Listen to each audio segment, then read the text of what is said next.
وَلْتَكُن مِّنكُمْ أُمَّةٌ يَدْعُونَ إِلَى الْخَيْرِ وَيَأْمُرُونَ بِالْمَعْرُوفِ وَيَنْهَوْنَ عَنِ الْمُنكَرِ وَأُولَئِكَ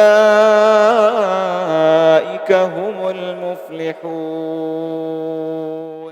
إن الحمد لله نحمده ونستعينه ونستغفره ونعوذ بالله من شرور أنفسنا ومن سيئات أعمالنا من يهده الله فلا مضل له ومن يضلل فلا هادي له وأشهد أن لا إله إلا الله وحده لا شريك له وأشهد أن محمدا عبده ورسوله.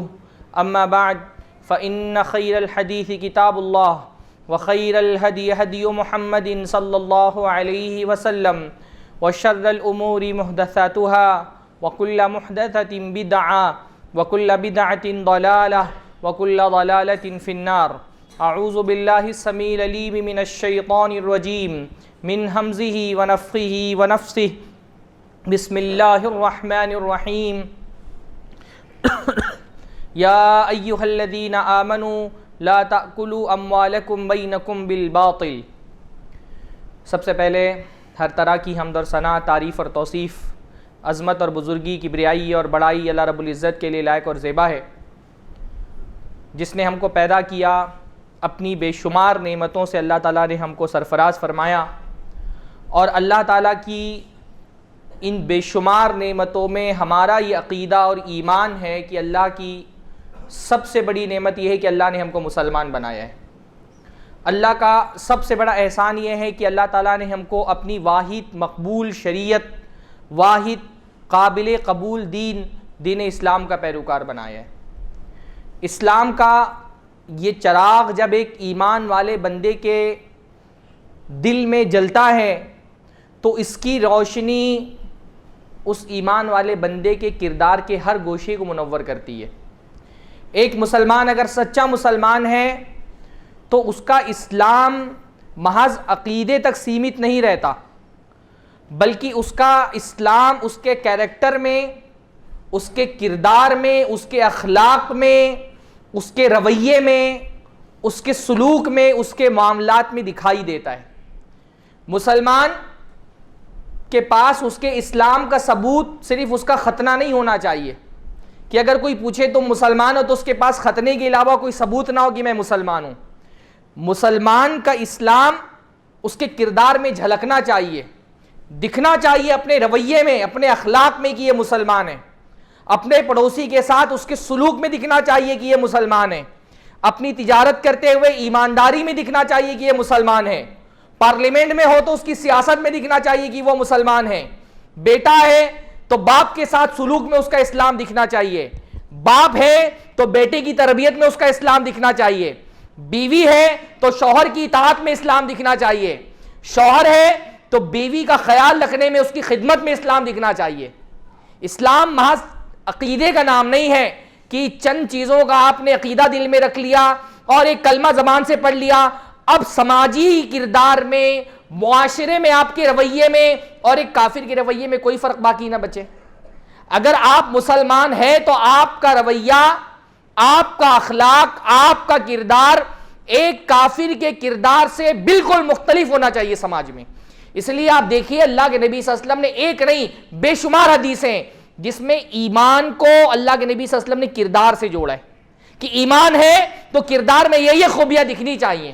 اللہ نے فرمایا من کان یؤمن باللہ والیوم الآخر فلا یؤذی جارہ، جو اللہ اور آخرت پہ ایمان رکھنے والا ہے وہ اپنے پڑوسی کو نہ ستائے۔ مطلب کیا ہے؟ اگر ایمان دل کے اندر ہے تو آپ کے پڑوسی کے ساتھ سلوک میں دکھائی دے گا کہ آپ مومن ہیں۔ اللہ کے نبی صلی اللہ علیہ وسلم نے فرمایا من کان یؤمن باللہ والیوم الآخر فلیکرم ضیفہ، جو اللہ اور آخرت کے دن پہ ایمان رکھتا ہے وہ اپنے مہمان کی میزبانی کرے۔ قرآن مجید میں آپ بار بار ایک لفظ پڑھتے نا، یا ایھا الذین آمنو، اے لوگوں جو ایمان لائے ہو، اس کے بعد تقاضے آتے ہیں دین کے، ایمان لائے ہو تو یہ کرو، ایمان لائے ہو تو وہ کرو۔ ایمان آپ کے کردار میں دکھائی دینا چاہیے۔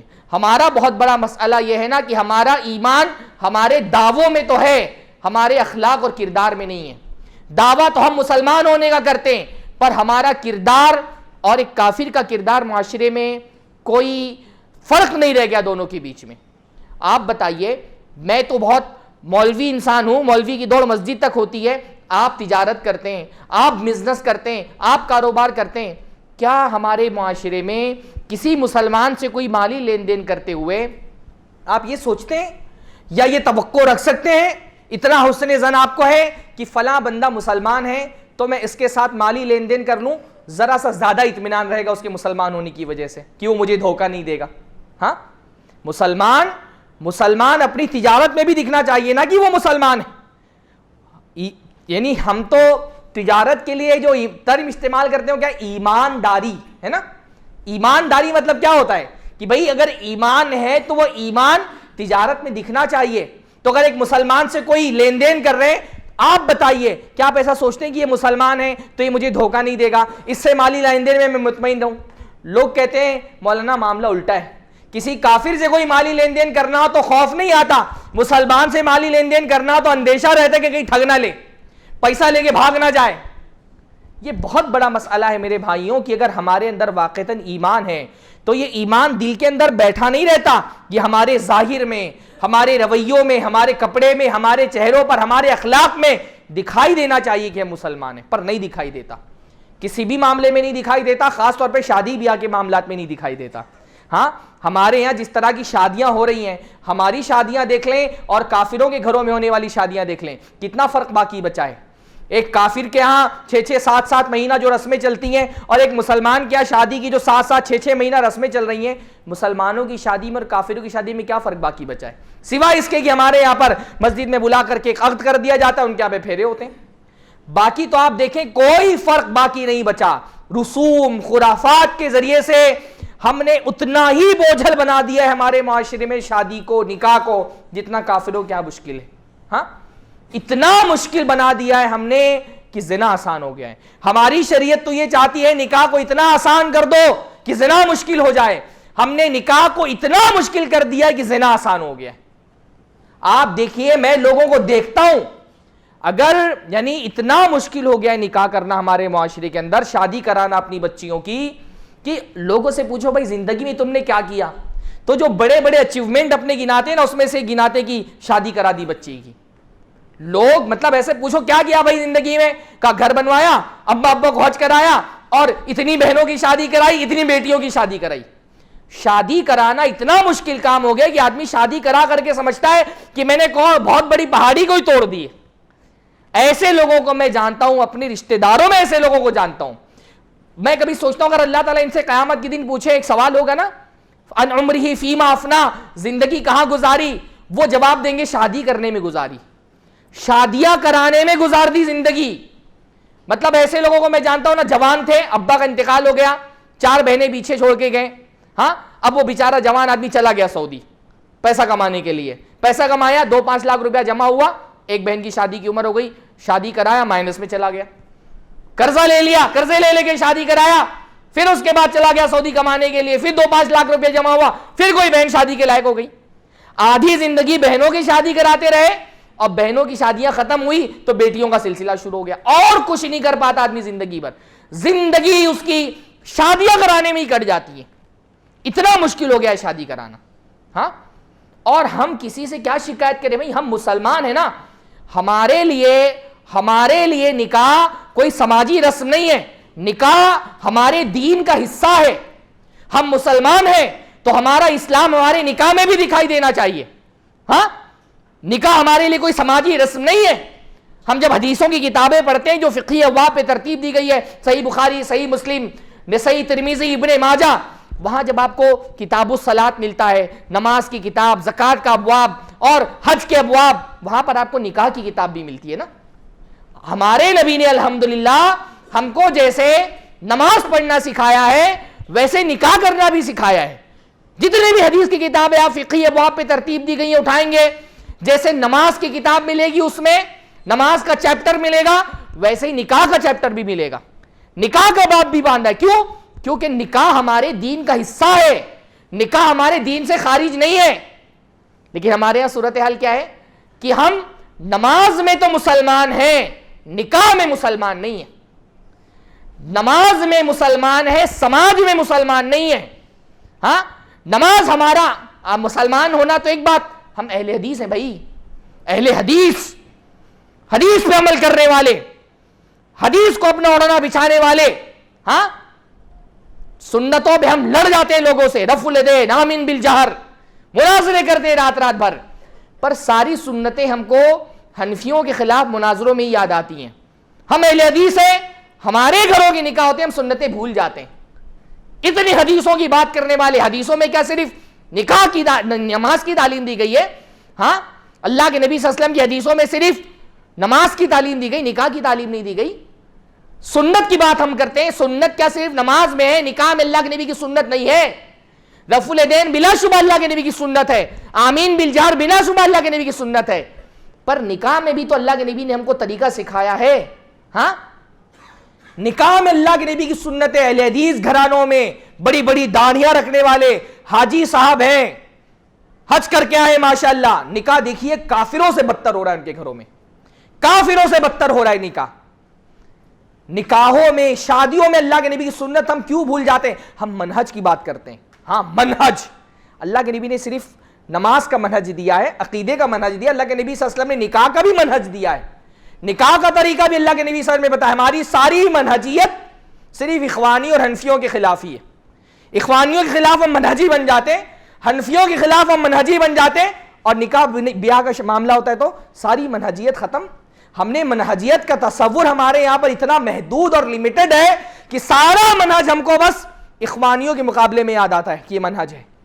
اللہ کے نبی صلی اللہ علیہ وسلم نے ہم کو نکاح کا بھی منہج دیا ہے. ہاں ہم نے نکاح کا منہج نہیں لیا اللہ کے نبی صلی اللہ علیہ وسلم سے، بوجھ بنا دیا ہم نے اپنے معاشرے میں نکاح کو. ہاں ڈرنے لگا ہے، بچی پیدا ہوتی ہے گھر میں آدمی کو ٹینشن ہو جاتا ہے، جیسے کافروں کے ہاں ہوتا تھا نا. اللہ کے نبی نے فرمایا وَإِذَا بُشِّرَ أَحَدُهُم بِالْأُنثَىٰ وَلَّ وَجْهُهُ مُسْوَدًّا، کہ مشرکوں کے یہاں، کافروں کے یہاں جب ان کو خوشخبری سنائی جاتی تھی، آپ کے یہاں بیٹی ہوئی ان کا چہرہ سیاہ ہو جاتا تھا. یہ صورتحال ہمارے یہاں ہو گئی ہے. ہاں بیٹی کی خوشخبری سنا جاتی ہے، جیسے بیٹی خوشخبری آتی ہے ڈر جاتا ہے آدمی، گیا 5 لاکھ 10 لاکھ کا خرچہ.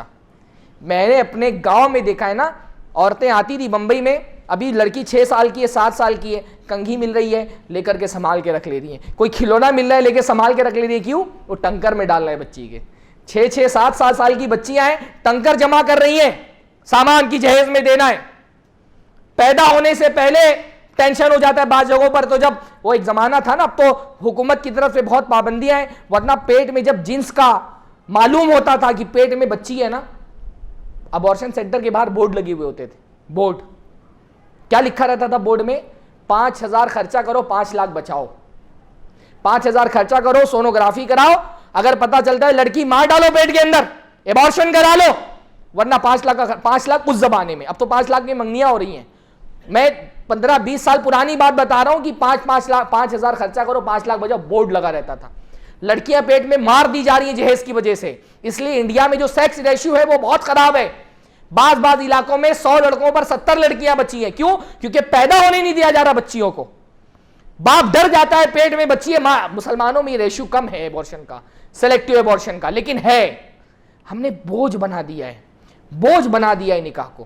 ہم اہل حدیث ہیں، ہماری اہل حدیثیت صرف ہماری نماز میں نہیں ہونی چاہیے، ہمارے سماج میں بھی ہونا چاہیے کہ ہم اہل حدیث ہیں.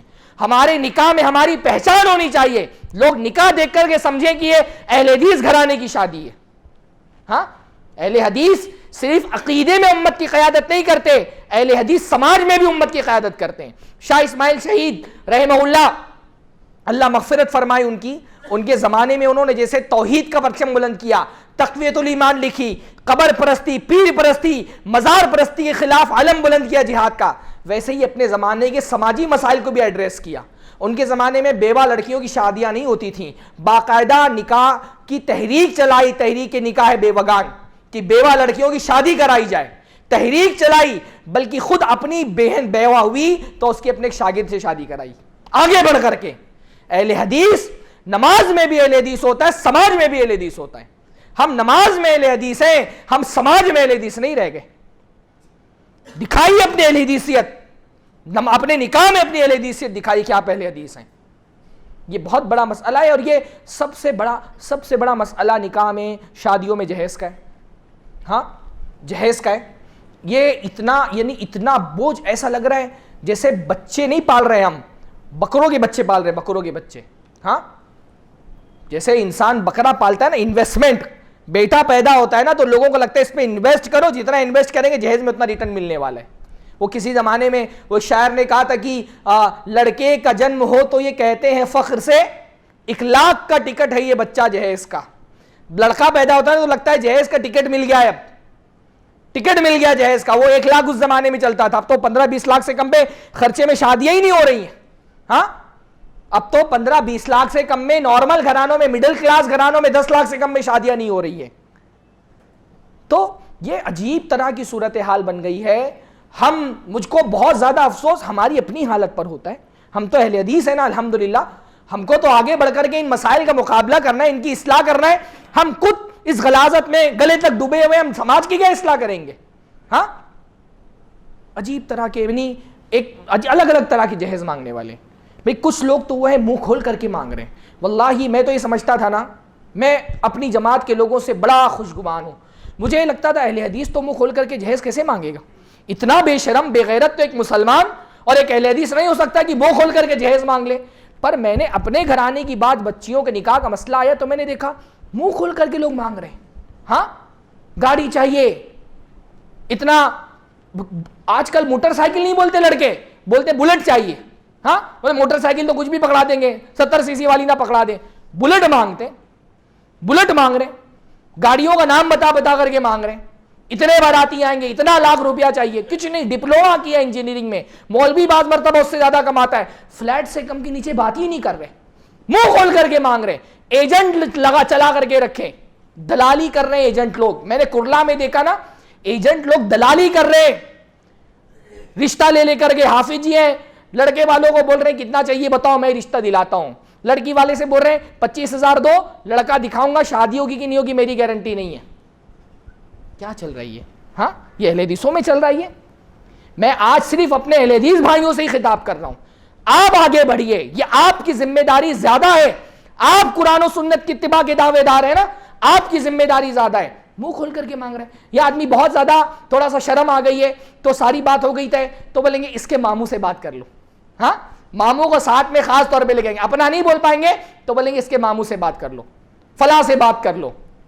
منہ کھول کر کے عورتیں تو گنا رہی ہیں عورتیں. ارے پیدا کیے، دودھ پلائے، پالے پوسے، اتنا پڑھائے، اتنا خرچہ آیا، فری میں دے دیں. تو یہ تم بکرے کا بچہ پال رہی تھی؟ ہاں اسی لیے دودھ پلایا تھا، اسی لیے بال پوس کر کے بڑا کیا تھا کہ بکرے کی طرح ہٹا کٹا ہو جائے گا تو دینار میں لے جا کے بیچ دیں گے. بیچ رہی ہو اپنے بچے کو، بولتی ہے فری میں دے دیں. بیچ رہی ہو بچے کو، اسی لیے پالا تھا بچے کو کہ فری میں دے دیں. ہاں یعنی تمہاری ساری تعلیم تربیت پرورش کا مقصد یہ تھا کہ ہٹا کٹا بنا دو تاکہ بیچ سکو جہیز کی منڈی میں لے جا کر کے. شرم نہیں آتی تم کو یہ بات بولتے ہوئے؟ ایک ممتا پہ دھبا ہے نہیں ہے یہ بچے کو. پھر اس کے بعد روتی ہو کہ لڑکی نے قبضہ کر لیا، لڑکا سسرال والوں کا ہو گیا. بھائی پیمنٹ پورا لیا تھا تو سامان پورا ہی دینا پڑے گا نا. 1-1 روپیہ جڑوا کر کے لیا تھا کہ اتنا پیسہ تعلیم میں گیا، اتنا پیسہ کھلانے پلانے میں گیا، تو جاؤ پھر دو نا پورا سامان. جب پیسہ پیمنٹ پورا لے لیا تو سامان بھی پورا ڈیلیور کرنا پڑے گا نا. پھر بولتے ہیں لڑکا تو سسرال والوں کا ہو کر کے رہ گیا، بیچا تو تم نے جا کر کے اس کو. شرم آنی چاہیے ہم کو، خاص طور پہ خواتین کو. ہاں کھل کر کے مانگ رہے ہیں جہیز. شرم، مطلب مجھ کو بہت گھٹیا لوگ زندگی میں ملے، اس سے گھٹیا آدمی میں کسی کو نہیں سمجھتا ہوں. رشتہ طے ہونے کے بعد صرف ڈیمانڈ پوری نہیں ہونے کی وجہ سے رشتہ توڑ دیتا ہے، جو عجیب ہے. ہاں رشتہ طے ہے، لڑکی پسند آ گئی، لڑکا پسند آ گیا، سب کچھ ٹھیک ہے. ہاں اس کے بعد کیا ہے؟ یہ ڈیمانڈ ہے، اور وہ ڈیمانڈ نہیں پوری ہوئی، نہیں کرنا ہے رشتہ. اس سے زیادہ ذلیل آدمی تو مجھے زندگی میں کوئی نہیں لگتا. واللہ 2-5-10 لاکھ روپیہ بعض مرتبہ لڑکے والوں کے لیے خرچ کرنا مشکل بھی نہیں ہوتا. بہت سارے لوگ تو ہمارے یہاں جمع بھی کر کے رکھتے ہیں. پر ایسے گھٹیا لوگ اپنے سمدھی بنانے لائق نہیں ہوتے ہیں جو منہ کھول کر کے مانگ لیں. بھکاری لوگوں کو اپنا رشتہ دار بنانے میں غیرت آتی ہے کہ ایسے بھکاریوں کو رشتہ داری کیوں بنایا جائے، ان کے ہماری لڑکی جائے کیوں جن کے پاس اتنی بے شرمی اور بے غیرتی ہے. منہ کھول کر کے مانگ رہے ہیں. پھر بھی اچھا منڈی لگی ہوئی ہے بھائی. ہاں منڈی جیسے بکروں کی منڈی ہوتی ہے نا دیونار میں, باقاعدہ منڈی لگی ہوئی ہے, جیسے بکرے ہوتے ہیں الگ الگ ٹائپ کے بکرے, ہریانوی بکرے اور کانپوری بکرے اور دیسی بکرے, تو ایسے دولہوں کی منڈی لگی ہوئی ہے. ڈاکٹر دولہے, انجینئر دولہے, ان کو تو یہ تو دیکھنے کے لیے آتے ہیں تو 50-60 ہزار خرچہ کرا دیتے ہیں. ہاں, ان کو تو کوئی دیکھنے کے لیے بلا لے تو 50-60 ہزار خرچہ ہو جاتے ہیں. سعودی ریٹرن دولہے. ہاں, یہ منڈی واحد ایسی منڈی ہے الحمدللہ جہاں مولویوں کا بھی کوئی ریٹ ہے. ہاں, ویسے تو مولویوں کو 10-12 ہزار سے زیادہ تنخواہ پہ بھی کوئی نہیں رکھتا, پر مولوی بھی آج کل بائک سے کم پہ نکاح نہیں کر رہا. وہ بھی ہم جیسے سنابلی, فیضی, چھوٹے چھوٹے مدرسوں سے فارغ مدنی ہو جائے تو اس کو بھی 4 پہیہ گاڑی چاہیے. میں نے نہیں لیا الحمدللہ. میں یہاں پہ ممبر پہ کھڑے ہو کر کے اس لیے بول رہا ہوں نا, الحمدللہ میں نے ایک جوڑی چپل نہیں لی, ایک گھڑی نہیں لی, ایک کپڑا نہیں لیا اپنی شادی میں, دونوں شادیوں میں. ہاں, مولوی جہیز مانگ رہا ہے, کون کرے گا جہیز کے خلاف تقریر؟ مولوی جہیز مانگ رہا ہے ہاتھ پھیلا کر کے. پورے گاؤں میں, چوہدی میں 2-4 لوگ ایسے دکھتے ہیں کہ بھائی فلانے نے نہیں لیا تھا. ہاں, اور وہ بیچارے سر جھکائے رہتے ہیں, لوگ ان کو تانا دیتے ہیں کہ ان کو ملا نہیں. جو نہیں لیتا شرافت سے اس کو تانا دیتے ہیں کہ ملا نہیں, اور لڑکی والے بھی اس کی قدر نہیں کرتے. جو مانگ رہے اس کی ڈیمانڈ پوری کی جا رہی, اس کی ویلیو بھی زیادہ. جو بیچارہ فری میں کر لے رہا ہے, لڑکی والے بھی اس کی قدر نہیں کر رہے. عجیب بات ہے. ہاں, اور پھر یہ کہ کوئی منہ کھول کر کے مانگ لے رہا ہے تو چلو ایک بات سمجھ میں بھی آتی ہے کہ ان سے کر دیں گے, اتنا دیں گے, یہ راضی ہو جائیں گے, اتنا تو سمجھ میں آتا ہے. کچھ لوگ جو نا بہت شرافت کے چولے میں ہوتے ہیں, وہ انڈائریکٹ مانگتے ہیں, اور یہ زیادہ خطرناک لوگ ہیں, انڈائریکٹ مانگنے والے. ہاں, یہ ایسے نہیں مانگیں گے اتنا چاہیے. یہ کیا بولیں گے؟ یہ بولیں گے کہ بھائی ہم کو تو کچھ نہیں چاہیے, جو دیں گے اپنی بیٹی کو دیں گے. یعنی ان کو چاہیے, یہ جو بولتے ہیں نا ہم کو تو کچھ نہیں چاہیے, جو دیں گے اپنی بیٹی کو دیں گے, یہ سب سے آسان طریقہ جہیز مانگنے کا ہے. اپنی عزت پہ کوئی حرف بھی نہیں آیا کہ ہم کو تو کچھ نہیں چاہیے. ہاں, اور جو دیں گے اپنی بیٹی کو دیں گے. جیسے رشوت لینے والا ہوتا ہے نا, ٹیبل کے اوپر کیا بولے گا؟ ہم کو تو کچھ نہیں چاہیے, ہم رشوت نہیں لیتے ہیں. ٹیبل کے نیچے سے مانگتے ہیں. ہاں, جو دیں گے اپنی بیٹی کو دیں گے, آگے کا دروازہ بند کر دیں گے, ہم کو تو کچھ نہیں چاہیے. پھر بیک ڈور سے مانگتے ہیں, جو دیں گے اپنی, آنے دو, پھر اپنی بیٹی کو دیں گے, سب آنے دو. کیوں دیں گے اپنی بیٹی کو؟ ہاں, آپ کے گھر میں وہ ان کی بیٹی بن کر کے نہیں آ رہی, وہ اپنے گھر میں تھے تو ان کی بیٹی تھی. وہاں اس کو کھلایا پلایا, پڑھایا لکھایا, بڑا کیا, 20 سال 22 سال 25 سال لگائے. اب آپ کے گھر میں وہ ان کی بیٹی بن کے نہیں آ رہی, آپ کی بیوی بن کے آ رہی ہے, آپ کی بہو بن کر کے آ رہی ہے. یہاں پر اس کی رہائش کا انتظام کرنا, اس کے کپڑوں کا انتظام کرنا, اس کے کھانے کا انتظام کرنا, اس کے علاج کا انتظام کرنا آپ کی ذمہ داری ہے. جو دیں گے اپنی بیٹی کو دیں گے. ہاں, اچھا, ایک اور طریقہ ہے جہیز مانگنے کا. بولیں گے کہ ہم نے تو ایسے کچھ مانگا نہیں ہے, پر اس کے بھائی کی شادی بھی تھی تو اتنا ملا تھا. ہاں, اس کی بھائی کی شادی بھی تھی تو اتنا ملا تھا. ارے اس کے دوست کی شادی بھی تو اتنا ملا. یا یہ بولیں گے کہ ارے فلاں جگہ سے رشتہ آیا تھا, اتنا دے رہے تھے پر ہم نے نہیں کیا. ہاں, اتنا دے رہے تھے پر ہم نے نہیں کیا.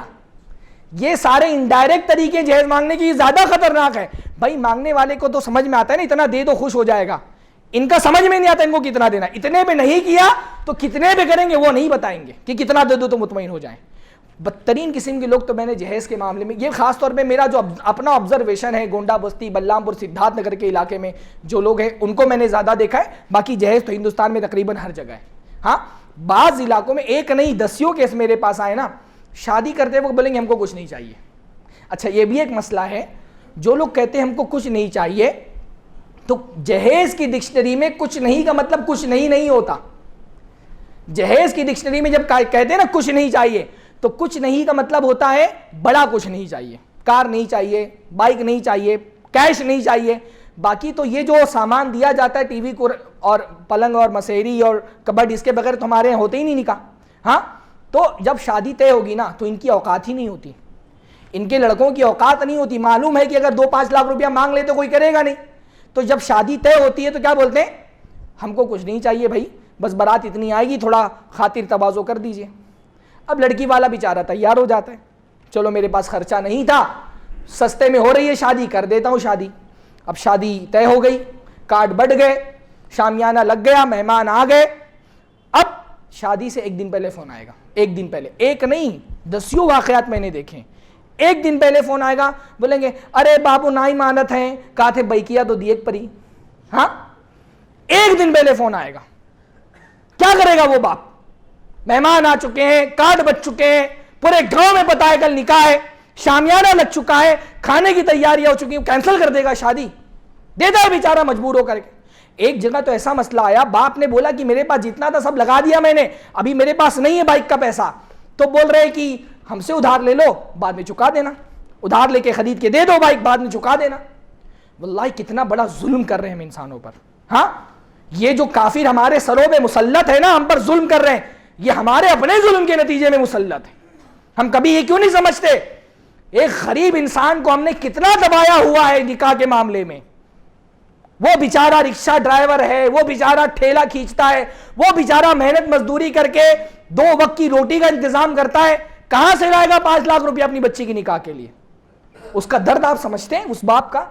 ہاں 5 بچیاں, 4 بچیاں, 3 بچیاں گھر میں بیٹھی ہیں, بھائی ہے مکتب میں پڑھا رہا ہے, مدرسے میں پڑھا رہا ہے, 10,000 سیلری میں تو وہ سب کا پیٹ پال رہا ہے, کہاں سے لائے گا ہر بچی کی شادی کے لیے 10 لاکھ روپیہ؟ وہ اس کا درد آپ نہیں سمجھتے, اس باپ کا درد سمجھئے. رکشہ چلاتا ہے بیچارہ, وہ ٹھیلا کھینچتا ہے, وہ 200-500 روپے میں مزدوری کرتا ہے, 4 بچیاں شادی کے لائق ہو گئی ہیں, مؤذن ہے کہیں پر مسجد میں اذان دیتا ہے, لوگوں سے مانگ مانگ کے تو اس کا خرچ چل رہا ہے. کیسے شادیاں کرائے گا 4 لڑکیوں کی, 3 لڑکیوں کی, 2 لڑکیوں کی, 1 لڑکی کی؟ میں باپ ہوں نا, باپ کا درد. آپ باپ ہے تو آپ سمجھ سکتے ہیں, میں باپ ہوں, میرا بچہ ہے, میں کہیں میلے میں لے کر کے جاؤں, میرا بچہ کسی کھلونے پہ ہاتھ رکھ دے کہ ابا یہ کھلونا چاہیے, اور میرا جیب اگر اجازت نہ دیتا ہو کھلونا دلانے کی نا, تو میرا دل درد سے بھر جائے گا کہ میرے بچے نے ایک چھوٹا سا کھلونا مانگا تھا, میں نہیں دلا پایا, کیوں؟ میرے جیب نے اجازت نہیں دی. ہاں یہ باپ بیچارہ دولہا نہیں دلا پا رہا اپنی بیٹیوں کو, اس کی بیٹی کے بال سفید ہو رہے ہیں, ہاتھ پیلے ہونے کی عمر میں بال سفید ہو رہے ہیں اس بچی کے, وہ آپا سے آنٹی بنتی جا رہی ہے, اپنے گھر میں اپنی بچی کو بوڑھا ہوتے ہوئے دیکھ رہا ہے, نہیں کر پا رہا کچھ. آپ لوگ سیٹ ہیں, آپ نے تو ریٹ ہائی کیا ہوا ہے. ہاں آپ تو منہ کھول کر کے ڈیمانڈ پوری کرتے ہیں, فلیٹ لے لو, یہ لو 10 لاکھ, یہ لو 15 لاکھ. آپ یہ لڑکی والے بعض مرتبہ زیادہ بڑے قصوروار ہیں. آپ کو اللہ نے پیسہ دیا, آپ نے مارکیٹ میں دولہوں کا ریٹ ہائی کیا ہوا ہے, غریب آدمی کہاں جائے گا؟ ہاں اور یہ تو پھر ہم یہ بہووں سے شکایت کرتے ہیں اخلاق اچھے نہیں, دینداری اچھی نہیں. آپ نے اخلاق دینداری کا تقاضا کب کیا تھا؟ آپ کو تو پیسہ چاہیے تھا, مل گیا. آپ کو پیسہ بھی چاہیے, خدمت کرنے والی بہو بھی چاہیے, ہاں علم و اخلاق والی بہو بھی چاہیے. جس چیز کی آپ ڈیمانڈ کریں گے وہی ملے گا اور اسی پر توجہ دی جائے گی. ہم جو شکایتیں کرتے ہیں نا کہ بہویں بد اخلاق ہیں, کیوں بد اخلاق ہیں؟ کیونکہ اخلاق کا تو تقاضا ہی نہیں ہو رہا. کون آدمی اخلاق دیکھ کر کے شادی کر رہا ہے؟ کون آدمی دینداری دیکھ کر کے شادی کر رہا ہے؟ میں دیکھ رہا ہوں, گھروں کے اندر دیکھ رہا ہوں, گاؤں میں دیکھ رہا ہوں, شہروں میں دیکھ رہا ہوں, اچھی خاصی دیندار پڑھی لکھی عالمہ لڑکی بیٹھی ہے بغیر نکاح کے, اس کے مقابلے میں بے دین بد اخلاق لڑکی, کیونکہ پیسے والی ہے, شادیاں ہو رہی ہیں. ایک ہی گھر کے اندر 2 آپشن ہے. دیندار لڑکی سے انسان نکاح نہیں کر رہا, علم والی سے نکاح نہیں کر رہا. کیوں؟ کیونکہ پیسہ نہیں دے سکتے. اسی گھرانے کی, اسی خاندان کی بد اخلاق بد دین جاہل لڑکی کی شادی ہو جا رہی. کیوں؟ کیونکہ پیسے کا وزن ہے. آپ جو ڈیمانڈ کرتے ہیں وہی ملتا ہے نا. ڈیمانڈ آپ نے اخلاق کی نہیں, ڈیمانڈ آپ نے دینداری کی نہیں, تو آپ پھر آپ کو پرابلم کیا ہے؟ پھر ایسی بہویں ملیں گی نا. ہاں کیسے وہ رفیق شادانی کا شعر ہے, ہاں جہیز میں ماروتی پایو خوشی بھائی, ہاں لڑکی پایو مہک 18 الو ہو. تو یہی ہوگا, جب آپ جو تقاضا کریں گے وہی آپ کو ملے گا. اللہ کے بندو اس امت پر رحم کرو, امت پر, اس امت پر رحم کرو. شہر والے, اچھا شہر والے ہمیشہ دیہات کے لوگوں سے 4 قدم آگے ہوتے ہیں نا. دیہات والے سادہ دل ہیں, ایک 1 ٹائم ان کو جہیز مل جاتا ہے, اسی میں مطمئن ہو جاتے ہیں. شہر والے زیادہ چالاک ہوتے ہیں, وہ جہیز نہیں مانگتے, وہ دیکھتے ہیں ورکنگ وومن, کوئی کام کرنے والی سرکاری ٹیچر. ہاں میں تو یہ دیکھ رہا ہوں نا شہروں میں, بعض علاقوں میں شادی کرنے جاتے ہیں تو لڑکی کی سیلری پوچھ رہے ہیں, ڈھونڈ رہے سرکاری لڑکی کوئی مل جائے کام کرنے والی. ہاں جہیز تو آئے گا ایک بار میں ختم ہو جائے گا, تو سرکاری ٹیچر ڈھونڈو. سرکاری نوکری والی لڑکی ڈھونڈ لو، پھر زندگی بھر ہی کماتے رہے، زندگی بھر کما کر کے زندگی بھر جہیز دے رہی ہے وہ۔ اللہ ہماری حالتوں پہ رحم فرمائے۔ ہاں اچھا، ایک طبقہ جہیز مانگنے والوں کا وہ ہے جو یہ کہتا ہے ہم نے تو نہیں مانگا تھا، ہاں جو دیا اپنی خوشی سے دیا۔ ایک طبقہ یہ ہے نا جو کہتا ہم نے تو کچھ بھی ڈیمانڈ نہیں کیا تھا، ہم نے کچھ مانگا ہی نہیں، جو دیا ہے انہوں نے اپنی خوشی سے دیا ہے۔ یہ کیسے لوگ ہوتے ہیں نا، یہ کبھی بھی غریب آدمی کے گھر پہ رشتہ نہیں بھیجیں گے، ان کو پتہ ہے غریب آدمی خوشی سے بھی کچھ نہیں دے سکتا، یہ ڈھونڈ کر کے سیٹھ آدمی ہے، پتا ہے کہ اتنا تیار کر کے رکھا ہے دینے کے لیے، وہاں رشتہ بھیجیں گے۔ اب وہاں تو منہ کھول کر کے بولنے کی ضرورت نہیں پڑے گی نا، پہلے سے پتا ہے بھائی دیتے دنیا دیتی ہے، سماج میں رواج ہے سب دیتے ہیں تو یہ بھی دیں گے، تو یہاں منہ کھول کر کے بولنے کی ضرورت نہیں پڑتی ہے، اور پھر بعد میں فخر سے بولتے ہیں ہم نے تو نہیں مانگا تھا۔ جہاں آپ کو پتا ہے کہ ملنے والا ہے وہاں آپ منہ سے مانگے یا نہ مانگے، بغیر مانگے بھی مل جائے تو بھی وہ جہیز ہے، جہیز ہی کے حکم میں ہے وہ۔ جہاں آپ کو پتا، بھائی رشوت بھی کون مانگتا ہے آج کے زمانے میں؟ رشوت کوئی مانگتا ہے؟ ہاں آپ کا پاسپورٹ چیک کرنے کے لیے پولیس والا آتا ہے تو آپ سے بولتا ہے کچھ، آپ کو پتا ہے نا جب تک فائل پہ وزن پڑے گا نہیں پیسوں کا فائل آگے نہیں بڑھے گی۔ ہاں تو اب جہاں پہ رواج ہوتا ہے وہاں زبان سے بولنے کی ضرورت نہیں ہوتی۔ فقہ کا قاعدہ ہے المعروف عرفاً کالمشروط شرطاً، جو چیز عرف میں معروف ہو وہ شرط کی طرح ہے، تو جب بولنے کی ضرورت کیوں نہیں پڑتی؟ کیونکہ پتا ہے کہ ملنے والا ہے۔ اس لیے واقعتاً اگر آپ جہیز نہیں لینا چاہتے ہیں نا، سختی سے منع کریں، سختی سے، ہم کو نہیں چاہیے۔ بلکہ بھائی آپ کو جہیز نہیں چاہیے نا، آپ کے گھر میں ایک فیملی ممبر کا اضافہ ہو رہا ہے، بہو آ رہی ہے، بہو آئے گی تو اس کی ضرورتیں ہیں نا، اس کو مسیری چاہیے، اس کو کبڈ چاہیے، اس کو ضرورت کے سامان چاہیے آپ کی حیثیت کے مطابق۔ اگر آپ جہیز نہیں لینے کے معاملے میں مخلص ہیں، پہلے اس کے آنے سے پہلے گھر میں اس کا انتظام کر دو، بنواؤ اس کے لیے کبڈ یا جو بھی ہو، ہر آدمی اپنی حیثیت کے مطابق جو کبڈ، جو فریج، پلنگ، جو بھی ضرورت چاہیے پہلے بنوا دو۔ لڑکی والوں کو بولو دیکھو بھائی تمہاری بیٹی کا سارا انتظام ہم نے کر دیا ہے، اب ہم کو تم سے کچھ نہیں چاہیے۔ الحمدللہ میرے گھرانے میں بعض لوگ، مولانا عبد الرحمن بجواوی بڑے علماء میں سے تھے میراث کے، ہمارے پھوپھا کے والد ہیں، ان کے پوتے نے شادی کی ہے بالکل اسی طریقے سے، پہلے بنوا دیا اور اس کے بعد لڑکی والوں کو دکھا دیا کہ دیکھو بھائی ہم نے سب سامان بنوا لیا، آپ کو دینے کی ضرورت نہیں، اور الحمدللہ بغیر جو کرنا چاہتے ہیں الحمدللہ بغیر جہیز کے کرتے ہیں الحمدللہ۔ ہاں آپ اگر مخلص ہیں نہیں لینے کے معاملے میں تو آپ نہیں لیں گے انشاءاللہ تعالیٰ، پر یہ ہوتا ہے دل میں لینا ہے، سماج کو دکھانا بھی نہیں ہے، سماج کو دکھانا ہے۔ ابھی لاک ڈاؤن میں مجھے بہت خوشی ہوئی جب یہ پتا چلا کہ بھائی شادیاں سادگی سے ہو رہی ہیں، کوئی جہیز نہیں، کوئی بارات نہیں، بعد میں خبر سننے میں آئی کہ سارا اندر سے کیش لے لیا تھا۔ ہاں سارا اندر سے، مطلب بارات نہیں لے کے گئے تو اس کا بھی جڑوا دیا کہ بارات لاتے تو اتنا لگتا، جہیز لاتے تو اتنا لگتا، اور یہ سب اتنا لگتا، تو اب کیونکہ لاک ڈاؤن ہے تو سارا کیش میں لے لیا، زیادہ فائدے میں رہے وہ لوگ۔ ہاں سب کیش میں لے لیا اندر سے، اور اوپر سے یہ دکھا دیا کہ ارے تو بہت سادگی سے شادی ہو گئی۔ آپ نہیں لینے کے معاملے میں مخلص ہیں تو آپ نہیں لیں گے انشاءاللہ، ایک چمچ نہیں لیں گے انشاءاللہ تعالی۔ ہاں بولتے ہیں ارے اپنی خوشی سے دیا، بھائی کاہے کی خوشی ہے؟ ہاں یہ خوشی، یہ باپ کو بولتے ہیں نا، باپ کو کیا خوشی ہے؟ بولتے ہیں خوشی سے دیا ہے، باپ کو کیا خوشی ہے؟ ہاں اس نے پال پوس کر کے 20 سال 22 سال 25 سال جگر سے اپنی بچی کو لگا کر کے جدا کر رہا ہے آج وہ، اس کو خوشی، اس کو تو غم ہے، اس کو تو غم ہے، وہ اس کے جگر کا ٹکڑا اس سے جدا ہو رہا ہے، اس کی راحتیں جہاں اس سے جدا ہو رہی ہے، اس کو کیا خوشی ہے؟ اس کو تو غم ہے۔ واللہ اگر شریعت کا حکم نہ ہو، سماج کا رواج نہ، تو کوئی باپ اپنی بچی کو خود سے جدا نہیں کر پائے گا۔ یہ تو شریعت کا حکم ہے، تو دینا پڑے گا اجنبی آدمی کے ہاتھ میں اپنی بچی کو پال پوس کر کے۔ اس کو تو غم ہے، وہ تو رو رہا ہے، وہ ماں تو بیچاری ودائی کے غم میں رو رہی ہے، وہ لڑکی تو بیچاری ایک ہفتے سے کھانا نہیں کھا رہی کہ اس کو گھر چھوڑ کر کے جانا ہے، اس کو کیا خوشی ہے؟ اس کو تو غم ہے۔ خوشی اگر شادی میں کسی کو ہے تو لڑکے والوں کو ہے نا، آپ کے یہاں بہو آ رہی ہے، آپ کی بیوی آ رہی ہے، آپ کا گھر بسائے گی، آپ کے لیے بچے پیدا کرے گی، آپ کا کھانا بنائے گی، خوشی تو لڑکے والوں کو ہے۔ تو اگر شادی کے موقع پر خوشی سے کسی کو کچھ دینا ہے تو کس کو دینا چاہیے؟ لڑکے والوں کو دینا چاہیے۔ ہاں کبھی آپ نے کسی شادی میں دیکھا لڑکے والوں کے گھر سے جا رہا ہے لڑکی والوں کے یہاں پلنگ مسیری ٹی وی فریج سب جا رہا ہے؟ ہاں دینا یہ تو لڑکے والے دینا، یہ ون سائیڈڈ خوشی تو نہیں ہوتی ہے بھائی، دونوں طرف کے لوگ دیں۔ بلکہ شریعت میں اس لیے دیکھیں آپ، شریعت میں کیونکہ خوشی زیادہ لڑکے کی ہے تو خرچہ سارا لڑکے سے کروایا جا رہا ہے، مہر لڑکا والا دے رہا ہے، ولیمہ لڑکے والے کرا رہے ہیں، کیونکہ خوشی لڑکے والے کی ہے. اللہ نے الحمدللہ ایک آنے کا خرچہ لڑکی والوں پر نہیں رکھا, ایک آنے کا. جتنا پیسہ مسلمان شادی میں لڑکی والوں کا خرچہ ہو سمجھیے اتنی ہی کافرانہ شادی ہے وہ, کیونکہ اسلام کی شادی میں تو ایک آنے کا خرچہ نہیں رکھا اللہ تعالیٰ نے. مہر دینا ہے لڑکا والا دے گا, ولیمہ, اچھا یہ بھی ہمارے یہاں کے سیٹھوں نے عجیب رواج بنا لیا ہے. ہاں علماء شدت سے منع کرتے رہے بارات مت لے کر کے جاؤ, بارات مت لے کے جاؤ, بارات مت لے کے جاؤ. تو اب ایک نیا طریقہ, جیسے بنی اسرائیل سے کہا گیا تھا نا کہ بھائی سنیچر کو شکار نہیں کرنا ہے, تو انہوں نے کیا کیا, جمعے کو ہی جال لگا دیا, پھر سنڈے کو جا کے شکار کر رہے ہیں. تو ہمارے علماء نے منع کیا بارات مت لے کر کے جاؤ, تو کیا کیا گیا, اب لڑکی والوں سے بولتے ہیں آپ بارات مت لے کر کے آؤ, ہمارا ولیمے میں آدھا خرچہ آپ سنبھال لو, آپ اپنے مہمان بلا لو, ہم اپنے مہمان بلا لیں گے. ولیمے میں بھی لڑکی والوں سے خرچہ کرا رہے ہیں.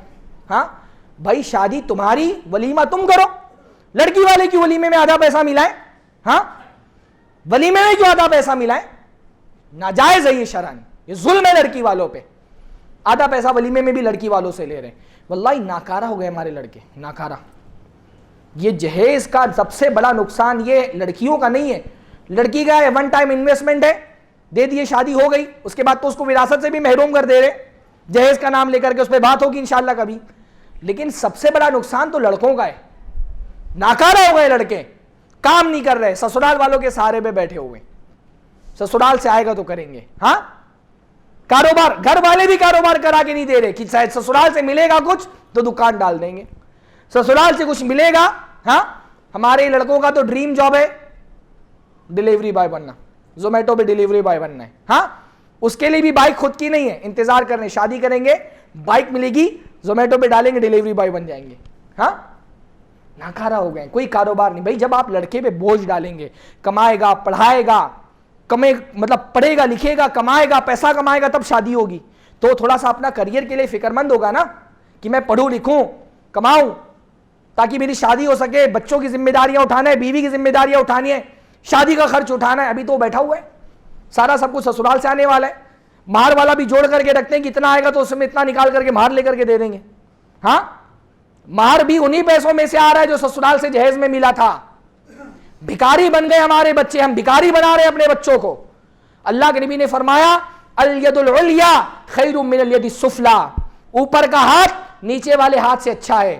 ہم نے اپنے بچوں کو بھکاری بنا دیا, پہلے دن سے ان کا ہاتھ نیچے ہی ہے, منگنی ہو رہی ہے ہاتھ نیچے, منہ دکھائی ہو رہی ہے ہاتھ نیچے, نکاح ہو رہا ہے ہاتھ نیچے, ایک ایک قدم پہ مانگ رہے ہیں بھیک کی طرح.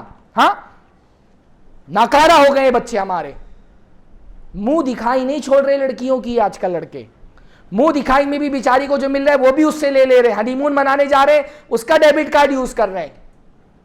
ہاں بیمار ہو رہی ہے لڑکی, فون جا رہا ہے سسرال میں, ارے بیمار ہو گئی, اتنا خرچہ آ رہا ہے بھجوائیے. وہاں بیچارہ بھائی سعودی سے پیسہ کما رہا ہے, وہ بھجوا رہا ہے بہن کی علاج کے لیے پیسے. ڈیلیوری ہو رہی ہے, فون جا رہا ہے, اتنا پیسہ آ رہا ہے, بیچ دے رہے ہیں لڑکی کو, لے کر کے جاؤ, ڈیلیوری ہو جائے, بچہ ہو جائے تو لے کر کے آنا. بھائی تم علاج کا خرچہ نہیں سنبھال سکتے تھے, تم ڈیلیوری کا خرچہ نہیں سنبھال سکتے تھے, کیوں شادی کر لی تم نے؟ تمہارے لیے تھوڑی نا نکاح ہے. ہاں نکاح تمہارے لیے نہیں ہے, تمہارے لیے روزہ ہے, روزہ رکھو, تمہارے لیے نہیں. اگر تم ڈیلیوری کا بھی خرچہ نہیں سنبھال سکتے ہو, بیوی بیمار ہو جائے تو تم کو فون کرنا پڑتا ہے سسرال, تو تمہارے لیے نکاح نہیں ہے. اللہ نے فرمایا فَلْيَسْتَعْفِفِ الَّذِينَ لَا يَجِدُونَ نِكَاحًا حَتَّى يُغْنِيَهُمُ اللَّهُ مِنْ فَضْلِهِ, جن کے اندر نکاح کی طاقت نہیں ہے, جن کی اتنی اوقات نہیں ہے کہ بیوی بچے کو خرچہ پورا کر سکیں, وہ اپنی عزت بچا کے رکھیں. اللہ کے نے اس کا طریقہ کیا بتایا؟ روزہ رکھو. حَتَّى يُغْنِيَهُمُ اللَّهُ مِنْ فَضْلِهِ, یہاں تک کہ اللہ اپنے فضل سے ان کو غنی کر دے, مالدار کر دے, تب کرنا نکاح. اس وقت نکاح کرو جب اللہ تعالیٰ پیسہ دے دے, سنبھالنے کے لائق ہو جاؤ. کہیں پورے دین کے اندر اگر جہیز مانگنے کی اجازت ہوتی تو یہاں ہونی چاہیے تھی نا, کہ بھائی اگر طاقت نہیں ہے تو سسرال والوں سے مانگ لو. اللہ نے نہیں کہا سسرال والوں سے مانگ لو, کہا طاقت نہیں ہے تو نکاح مت کرو, عزت اپنی بچا کے رکھو, روزے ووزے رکھو, زنا مت کرو. جب اللہ غنی کر دے تو کر لینا. ہاں جب اللہ غنی کر دے تو کر لینا. ہم اپنے لڑکوں کو ناکارہ بنا رہے ہیں, اپنی بچیوں کو گمراہ کر رہے ہیں. واللہ ہم شکایت کرتے ہیں, مسلمان لڑکیاں سینکڑوں کی تعداد میں مرتد ہو رہی ہیں, سینکڑوں کی تعداد میں. ایک آپ کے تھانے کے علاقے میں ایک مہینے میں 12 15 18 لڑکیوں کے معاملات آ رہے ہیں کہ بھاگ کر کے کافر سے نکاح کر رہی ہیں. اس کے بہت سارے اسباب ہیں لیکن بہت بڑا اور بنیادی سبب ہے نکاح میں جہیز کا مسئلہ. بہت بڑا سبب ہے بھائی. ایک مسلمان سے ارینج میرج کرنے کا خرچہ کم سے کم 10 لاکھ روپیہ, ہاں, اور کافر کے ساتھ بھاگ کر کے 200 روپے کے اسٹمپ پیپر پہ نکاح ہو رہے ہیں. اور وہ تو بچی ویسے بھی اس کا کوئی دینی تربیت نہیں ہوئی, وہ ویسے علم و علماء کی دنیا سے دور ہے, کہاں سے لائے گی 10 لاکھ روپیہ؟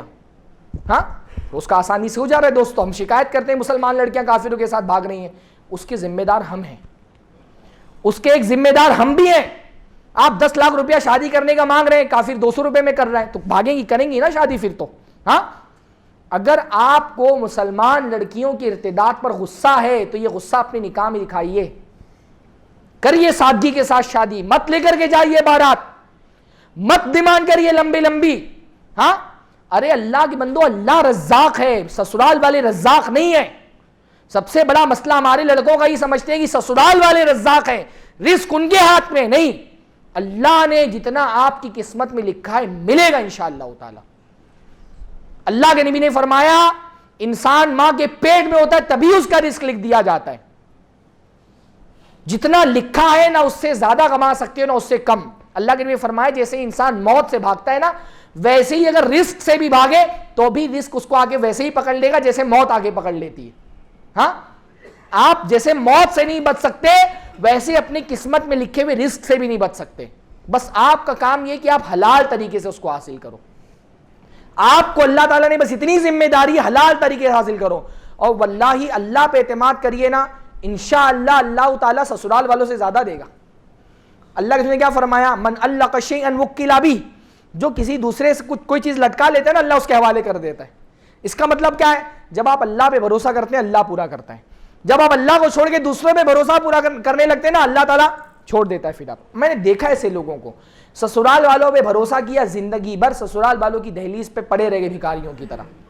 تھوڑی تو انا ہونی چاہیے نا بھیا. مرد ہے, مرد کون ہوتا ہے جس کے اندر پرائڈ, انا, میں مرد ہوں نا, میری بیوی میرا دیا ہوا پہنے گی, میرا دیا ہوا کھائے گی, میرے بیڈ پہ سوئے گی, اس کے کپڑے میرے کبڈ میں رکھے جائیں گے, وہ میرے گھر کے اندر رہے گی, میں اپنی گاڑی پہ سواری کروں گا, اپنی خریدی ہوئی گھڑی پہنوں گا, میں مرد ہوں. وہ میری بیوی ہے. بیویاں مردوں کا سامان دیا ہوا استعمال کرتی ہیں. ہم کہے کہ مرد ہیں بھائی, جہیز لینے والے تم کہے کہ مرد ہو. ہاں, شادی کے دن تم نے سسرال سے مانگا ہوا کپڑا پہنا ہوا ہے. ہاں, منگنے ہو تم. شادی کے دن جو کپڑا پہنا ہے سسرال والوں نے دیا, چپل جوتا سسرال والوں نے دیا, ٹوپی سسرال سے آئی, انڈر ویئر سسرال والوں نے بھیجا ہے. انڈر ویئر تک سسرال والے بھیجتے ہیں. ہاں, جس بیڈ پہ سو رہے ہو بیوی لے کے آئی, جس کبڈ میں کپڑے رکھے ہو بیوی لے کے آئی, جس برتن میں کھانا کھا رہے ہو بیوی لے کے آئی. وہ اناج بھی بیوی والے بھیج, کیا بولتے ہیں اس کو, وہ جو یو پی میں بھیجا جاتا ہے. ہاں, دال چاول بھی بھیج دیتے ہیں اٹھا کر کے لاد کر کے. جو کھا رہے ہو وہ بھی بیوی کا دیا ہوا ہے. جس فلیٹ میں رہ رہے ہو بعض مرتبہ وہ بھی بیوی کا دیا ہوا ہے. تم کہے کہ مرد ہو. ہاں, تم کو شرم آنی چاہیے اپنے آپ کو مرد بولتے ہوئے. مرد کون ہے؟ اللہ نے فرمایا الرجال قوامون علی النساء, مرد عورتوں پہ قوام ہیں, ذمہ دار ہوتے ہیں عورتوں کے. کیوں؟ فرمایا کیونکہ اللہ نے مردوں کو ایسی صلاحیتیں دی جو عورتوں کو نہیں دی. وَبِمَا أَنفَقُوا مِنْ أَمْوَالِهِمْ, اور کیونکہ مرد اپنا مال خرچ کرتا ہے. جو مال خرچ کرے نا وہ اپنے آپ کو مرد بولے. تم کہے کہ مرد ہو؟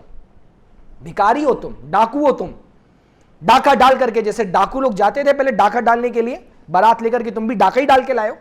ہاں بھائی, ڈاکو جان کی دھمکی دیتا ہے, باراتی لوگ عزت کی دھمکی دیتے ہیں. دو, ورنہ اپنی بیٹی کو زندگی بھر بٹھا کے رکھو. تم ڈاکو. اللہ نے فرمایا لا تاکلوا اموالکم بینکم بالباطل, اپنا مال آپس میں ایک دوسرے کا باطل طریقے سے مت کھاؤ. خاص طور میں اپنی بہنوں کو بولوں گا, میری بہنیں جو سن رہی ہیں, واللہ میں یہ سمجھتا ہوں نا, ہمارے معاشرے کی صرف عورتیں سوچ لیں کہ معاشرے سے جہیز کی رسم ختم ہو جانی چاہیے. مرد کی کیا حیثیت ہے ہمارے گھروں کے اندر؟ ہاں, عورت ڈانٹ دے تو چو نہیں نکلتا ہے منہ سے. یہی صورتحال ہے نا. خاص طور میں ہمارے یو پی بہار, سب جو یو پی اور بہار کے لوگ ہیں, ہمارے معاشرے میں مرد کی حیثیت, یعنی گھر کی حیثیت اس کار کی طرح جس کی ڈرائیونگ سیٹ پہ بیٹھا ہوا ہے مرد, پر وہ چلتی ہے عورتوں کے ڈائریکشن میں. عورتیں جہاں چلاتی ہیں ویسی چلتی ہے.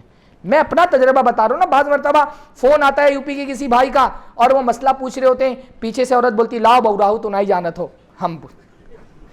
ہر عورت اپنے شوہر کو بہراہ سمجھتی ہے. ہاں, اس کو لگتا ہے سارا کنٹرول میری ہی ہاتھ میں ہے, اور کر کے رکھتی بھی ہے کنٹرول. عورت اگر چاہ لینا ایک چمچ نہیں آئے گا گھر میں جہیز کا, مردوں کی نہیں چلتی. اور مرد اتنے لالچی نہیں ہوتے جتنی عورتیں ہوتی ہیں. ہاں, بس ساری لسٹ عورتیں ہی بنا کر کے لے کے جاتی ہیں. واللہ اگر عورتیں میری بہنیں اللہ کے لیے سماج کے لیے نہیں, معاشرے کے لیے نہیں, اللہ کے لیے جہیز کو چھوڑ دو. حدیث میں آتا ہے جو اللہ تعالیٰ کے لیے کچھ چھوڑتا ہے اللہ اس سے بہتر سے نوازتا ہے تم کو. ہماری بہنوں کو سمجھ میں نہیں آتا کھڑا کہاں ہونا چاہیے. بھائی تم کو پیسے کی لالچ ہے, ہر انسان کو ہوتی ہے. اللہ نے فرمایا تحبون المال حبا جما, تمہارے اندر پیسے کی محبت بہت ہے, تو پیسے کی لالچ ہے تو مانگو اپنے بھائیوں سے اپنے باپ کی جائیداد میں حصہ. وہاں تمہارا حق بنتا ہے, کھڑے ہو جاؤ لڑو. انشاءاللہ اگلا خطبہ وراثت پہ ہی دیتا ہوں میں. ہاں, جہاں تمہارا حق بنتا ہے وہاں مانگو نہ کھڑے ہو کے. تمہارے باپ کی جائیداد ہے, لڑ کر کے لو اپنا حصہ. وہاں تمہارا حق بنتا ہے, وہاں اللہ بھی تمہارے ساتھ, رسول اللہ بھی تمہارے ساتھ ہے, شریعت بھی تمہارے ساتھ ہے. وہاں مانگو, وہاں تمہارا حق بنتا ہے. وہاں تو تم ڈر جاتی ہو, سہم جاتی ہو, وہاں بولتی ہو ارے ہم نے معاف کر دیا. ہاں, جہاں تمہارا حق بنتا ہے وہاں تو کھڑے ہو کے اور وہ مانگو گی تو وہ تمہارا اپنا رہے گا. وہ نہ تمہارا شوہر لے سکتا ہے, نہ تمہارا بیٹا, نہ تمہاری بیوی, نہ تمہاری بہو, کوئی نہیں لے سکتا. وہ اکیلے تمہارا ہے. جہاں تم کو مانگنا چاہیے وہاں تو تمہارا منہ نہیں کھلتا, اور جہاں تمہارا حق نہیں بنتا وہاں تم لسٹ بنا کر کے لے کے جاتی ہو یہ چاہیے. دشمن بنا لیتی ہو پہلے دن سے بہو کو اپنا. تم اس کے باپ پہ اتنا ظلم کر رہی ہو شادی سے پہلے, تم کیسے توقع کرتی ہو کہ تم کو ماں کی طرح مانے گی؟ ہاں, اس کے باپ پر, اس کے خاندان پر شادی سے پہلے ظلم کے پہاڑ توڑ رہی ہو, پھر سوچتے ہو کہ میری ماں کی طرح میری خدمت بھی کرے گی آ کر کے بہو. ہاں, تو پھر یہ ساری جو لڑائیاں ہو رہی ہیں سسرال میں نا, ہندوستان میں یقین کریں ہر گھنٹے ایک بہو جلائی جا رہی ہے, ماری جا رہی ہے جہیز کی وجہ سے. قتل ہو رہے ہیں, خون ہو رہے ہیں. ہاں, لڑکیاں پیٹوں میں ماری جا رہی ہیں. کیا کیا میں بتاؤں, نقصانات کی فہرست اتنی طویل ہے کہ خطبے میں اس کو سمیٹ نہیں سکتا ہوں.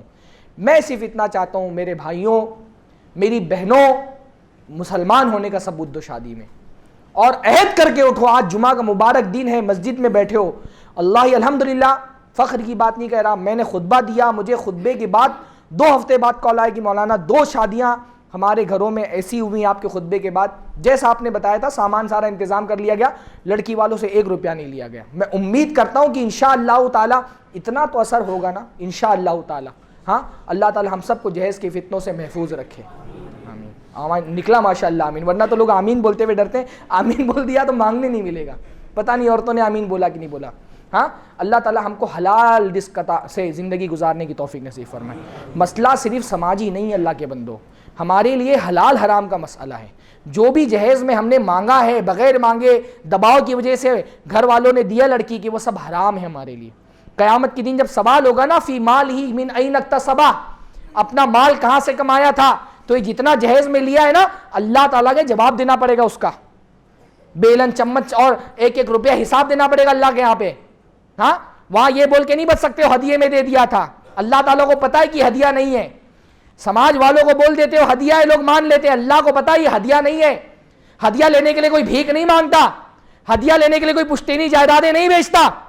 ہاں, لوگ پشتینی جائیدادیں بیچ رہے ہیں. 4 لڑکیاں ہیں, 4 بیگھہ کھیت ہے, ہر لڑکی کی شادی میں 1 بیگھہ کھیت بیچ دیا. کیوں؟ داماد کو ہدیہ دینا ہے. ہدیہ دینے کے لیے کوئی کھیت بیچتا ہے اپنے باپ کا؟ ہاں, سود پر قرضے لے کر کے جو ہے جہیز دے رہے, یہ ہدیہ ہے؟ ہدیہ دینے کے لیے کوئی سود پہ قرضے لیتا ہے؟ یہاں بچ جاؤ گے بول کر کے ہدیہ ہے, اللہ کیا نہیں بچ پاؤ گے. اس لیے ڈرو اللہ تعالیٰ سے. اللہ تعالیٰ ہم سب کو ایسا ڈر ہمارے دلوں میں بٹھا دے کہ ہم حرام سے بچ سکیں. ہاں, امید کرتا ہوں انشاءاللہ تعالیٰ کچھ اثر تو آپ کے دل میں ہوگا اس کا. ہاں, کچھ اثر ہوگا آپ کے دل میں, اور انشاءاللہ اللہ تعالیٰ بڑھ کر کے دے گا آپ کو. آپ اللہ کے لیے کچھ چھوڑیں گے, اللہ تعالیٰ آپ کو بڑھا کر کے دے گا. اقول قولی ھذا واستغفر اللہ لی ولکم ولسائر المسلمین واستغفروہ انہ هو الغفور الرحیم, وآخر دعوانا الحمد للہ رب العالمین.